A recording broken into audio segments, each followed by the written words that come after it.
Bueno, buenas noches, estimados alumnos del grupo 2, para terminar, del grupo 2 de histología. Para terminar en lo que es tejido sanguíneo, vamos a hablar de lo que es la hematopoiesis, ¿no? Entonces, básicamente tenemos que decir que la hematopoiesis se refiere a tres procesos por los cuales se forman los distintos elementos celulares o formas de la sangre, por así decirlo, como la eritropoiesis, la leucopoiesis y la trombopoiesis. Esos tres procesos en la vida adulta se dan en la médula ósea, ¿no? Pero existen eh, tres fases de la hematopoiesis, ¿no? La primera etapa o fase del saco vitalino, ¿no? Para eso hay que decir que la hematopoiesis comienza en la tercera semana de la gestación y se caracteriza por la aparición o la presencia de islotes sanguíneos en la pared del saco vitelino, ¿no? La segunda etapa es la fase hepática, que se da en los comienzos del desarrollo fetal y que vamos a encontrar ahí focos o centros hematopoyéticos en el parénquima hepático, ¿no? Entonces, el hígado es el principal órgano hematopoyético fetal durante el segundo trimestre de gestación. Y al terminar este trimestre de gestación, empieza la etapa o tercera fase, que sería la fase medular ósea, donde vamos a ver la eritropoiesis y leucopoiesis desde esta etapa fetal ya hasta ya hasta nuestra vida adulta, ¿no? Esta hematopoiesis, la hematopoiesis, mejor dicho, responde a una teoría monofilética que plantea la teoría monofilética que todas las células de la sangre derivan de una célula madre común, ¿no? Que es la inversa a lo que sería la teoría polifilética, ¿no? La cual planteaba que cada tipo celular de la sangre tenía su célula madre.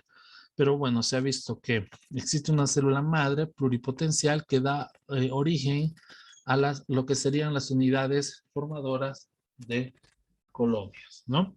Existen distintas unidades formadoras de colonias, entre ellas, por ejemplo, la célula madre mieloide multipotencial, la célula madre linfoide multipotencial, las células que dan origen al linaje granulocítico, neutrófilo y monocítico, y las células también incluso precursoras de basófilos, ¿no? Es más o menos lo que vemos acá, ¿no? Una célula madre hematopoyética pluripotencial que da origen, o hemocitoblasto, que da origen a lo que serían las células o las unidades formadoras de colonias, ¿no?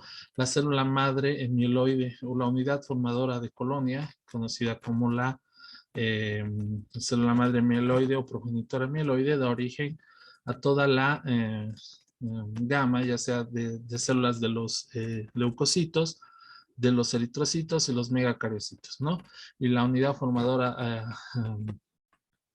de colonias, que conocida como la célula progenitoria linfoide común, da lugar a todo el linaje de lo que serían los linfocitos, ¿no? Desde los natural killer, los pequeños linfocitos como los T y los B, obviamente después estos darán origen a los plasmocitos, ¿no? La eritropoiesis empieza o se desarrolla a partir de la célula madre, como habíamos visto, mieloide pluripotencial, ¿no? O multipotencial. Uh-huh. eh, para esto, bajo la influencia de algunas sustancias conocidas como citocinas, para la eritropoiesis las más importantes serían la eritropoyetina, el factor estimulante de colonias de granulocitos y macrófagos, y las interleucinas 3 y las interleucinas 4, ¿no?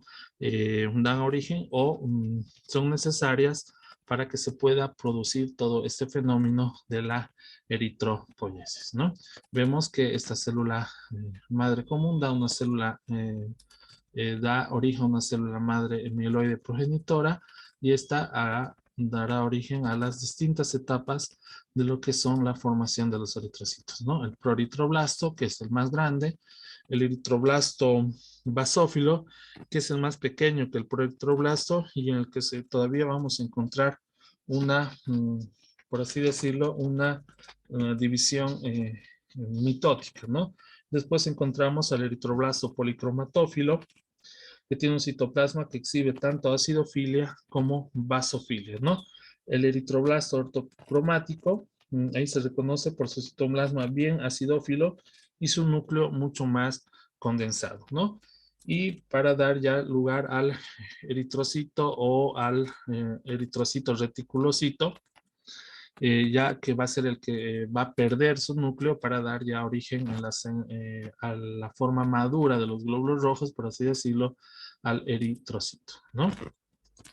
Acá vemos las distintas características, el eritroblasto basófilo, fíjense el tamaño, el eritroblasto ortocromático, porque como dice su nombre, se reconoce por su citoplasma bien acidófilo y tiene un núcleo más basófilo, pero mucho más condensado, ¿no?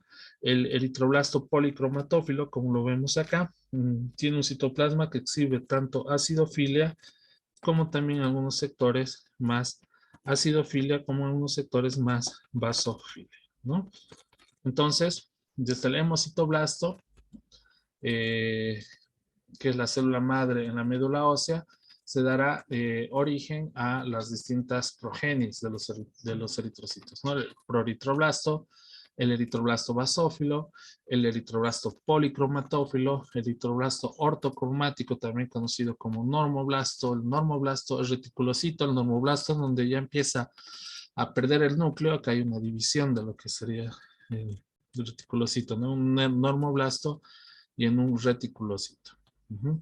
Ya en el reticulocito sale de la médula ósea y mantiene sus ribosomas y mitocondrias por 24 horas, ¿no? Y da lugar a lo que sería el eritrocito, que se va a mantener en la sangre circulante por 120 días, ¿no? Entonces, ¿dónde encontramos todavía mitosis? En el proeritroblastos, en los basófilos y en los policromatófilos todavía vamos a encontrar mitosis, ¿no? La vida media de los eritrocitos, 120 días, y una vez que se degradan, lo van a hacer en el sistema macrofágico del vaso, formando muchas otras sustancias, ¿no? Como la hemosiderina, la ferritina y la bilirrubina, ¿no? Entonces, en el sistema macrofágico del vaso, eh, se fagocita y se degradan, por así decirlo, los eritrocitos viejos, ¿no? Sabemos que los eritrocitos contienen una proteína denominada hemoglobina, ¿no? Para el transporte de hierro. Entonces, al degradarse, los glóbulos rojos se van a disociar, ¿no? Y esta última, la globulina, se va a hidrolizar en una serie de aminoácidos que van a reingresar al metabolismo para ser reutilizados, ¿no? Algo parecido pasa con el hierro, que sería del grupo hemo, ¿no? Se libera, ingresa como un fondo común que hay de depósitos de hierro en nuestro organismo, eh, que está en el vaso para posteriormente formar lo que sería la hemosiderina y la ferritina, ¿no? Y se almacena también ahí para ser reutilizado otra vez para volver a la síntesis o volver a formar hemoglobina, ¿no? El resto del grupo hemo, de la hay un porcentaje de este grupo hemo que se degrada parcialmente y se va a transformar en bilirrubina, ¿no? Que se une a la albúmina y se libera a la circulación y se transporta hacia el hígado, en donde es conjugada para ser excretada a través de las vías biliares, propiamente a través de la vesícula, como, como, como bilirrubina, ¿no? A través de la bilis. La granulopoiesis, si hablamos de la granulopoiesis, también vamos a ver una serie de citocinas, como el factor estimulante de granulocitos y la interleucina 3. Al hablar de granulopoiesis, estamos hablando de un proceso de maduración de los neutrófilos, ¿no? Atraviesan también una serie, como podemos ver acá, una serie de etapas, ¿no? Según el granulocito, por así decirlo, que vayan a formar, ¿no? Ya sea basófilo, neutrófilo eh, o eosinófilo, ¿no? Entonces, esos tres linajes que acabo de mencionar tienen su origen en una célula multipotencial. Esta célula es inducida, como les dije, por una serie de interleucinas, como el factor estimulante de colonias, la interleucina 3 y la interleucina 5, para diferenciarse en distintas en estas distintas progenies de leucocitos, ¿no? Entonces, poniendo un ejemplo, el neutrófilo tiene su promielocito, su mielocito, su metamielocito, su neutrófilo encallado para llegar a su, ya a la célula madura, ¿no? ¿Qué son? Pero ya que estamos hablando en sí de lo que, de la importancia de las citocinas, ¿cómo podemos definir las mismas? ¿No? Las citocinas son hormonas glucoproteicas y factores estimulantes que regulan las distintas etapas de la hematopoiesis, ¿no? Las más conocidas serían la eritropoyetina, el factor estimulante de colones de los granulocitos, macrófagos, interleucinas de la 1 a la 11, ¿no? Entonces, donde se producen en distintos órganos, ¿no? Por ejemplo, el factor estimulante de colonias de granulocitos y macrófagos, donde se producen en los linfocitos T, en las células endoteliales, en los fibroblastos, ¿no? Donde actúan sobre las distintas unidades formadoras de colonias, como vemos acá, ¿no? Para los granulocitos y para los eritrocitos, ¿no? Por ejemplo, la eritropoyetina se produce en el riñón y en el hígado, mucho más en el riñón, ¿no? En las células yuxtatubulares, ¿no? Sus órganos dianas, otras unidades formadoras de colonia que darán lugar a los, sobre todo, a los eritrocitos, ¿no? Los interferones, las interleucinas, vean que de la interleucina de la 1 a la 11 sirven para, bueno, actuar sobre distintos órganos diana que pueden ayudar a regular todas las etapas de la hematopoiesis, ¿no? Acá tenemos las fuentes de cada una de ellas, ¿no? Les dejo ahí el cuadro. En la monocitopoiesis, la célula madre mieloide pluripotencial da origen a las células que siguen el desarrollo del monocito hacia el macrófago, ¿no? ¿Cuáles serían? El monoblasto, el promonocito, el monocito y el macrófago, ¿no? Monoblasto, promonocito, monocito y el macrófago, ¿no? Que una vez que sale a la sangre, que está en la sangre, el monocito sale del torrente sanguíneo y va hacia el tejido conjuntivo a cumplir su función y ahí puede cambiar, ¿no? Desde histiocyto, fibroblasto, célula de Langerhans, como habíamos visto, osteoclastos también, como habíamos visto en la anterior clase, ¿no? La trombopoiesis, hablamos de la trombopoiesis como la formación de las plaquetas, ¿no? Las plaquetas también derivan de una célula madre mieloide pluripotencial que se diferencian en megacarioblastos, megacariocitos y posteriormente estos van a dar origen a lo que serían los por excisión o por surcos citoplasmáticos, van a liberar fragmentos de su citoplasma al torrente sanguíneo y estos serían las plaquetas, ¿no? Las distintas etapas, megacarioblastos, promegacariocitos, el megacariocito granular y el megacariocito liberador de plaquetas, ¿no? Cada megacariocito produce de 2.000 a 4.000 plaquetas aproximadamente, ¿no? Y la linfopoiesis es derivada de una célula pluripotencial, también célula madre pluripotencial, que va a dar origen a una célula indiferenciada linfoide. Esta a su vez va a dar origen a una forma inmadura, que es un linfoblasto, el prolinfocito, y a partir de esto se van a ir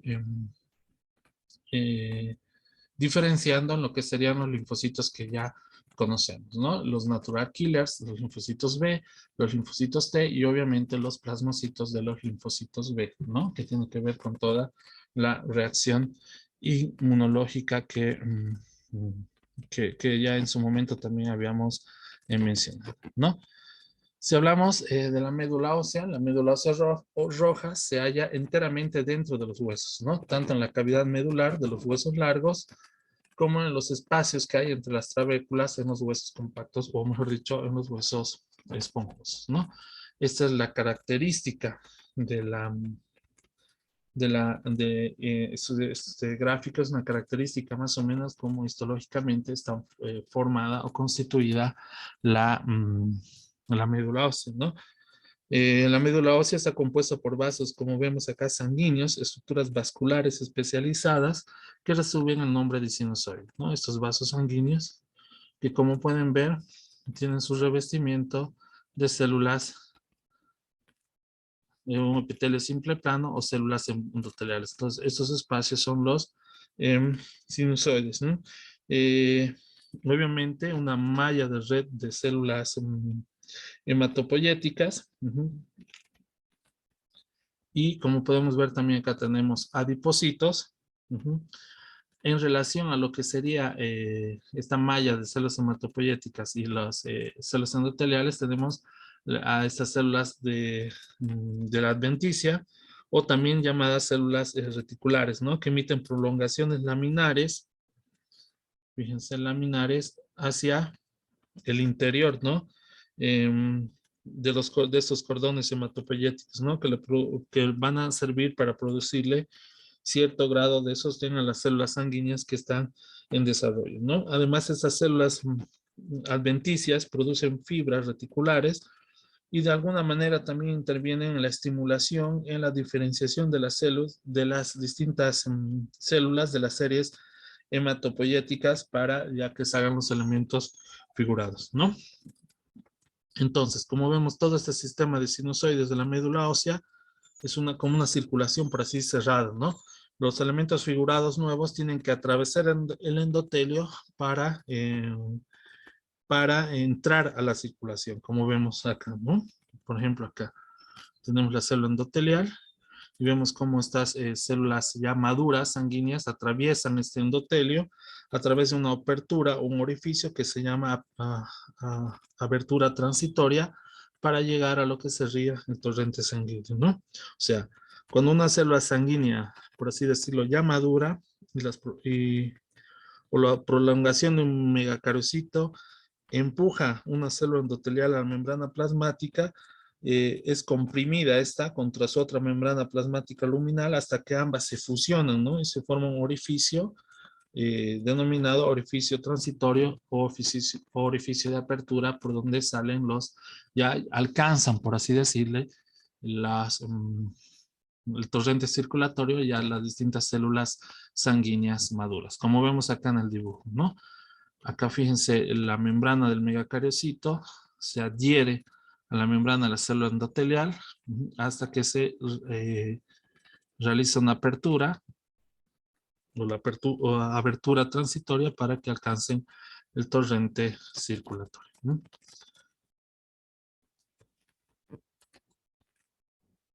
La médula ósea, que no es activamente hematopoyética, contiene sobre todo tejido adiposo, que es la que acá vamos a ver, ¿no? Fíjense, esta médula ósea, tal vez de una persona mayor, fíjense acá está la trabécula ósea, y fíjense que acá todavía tenemos algunas células hematopoyéticas, pero la gran parte está sustituida por adipocitos, ¿no?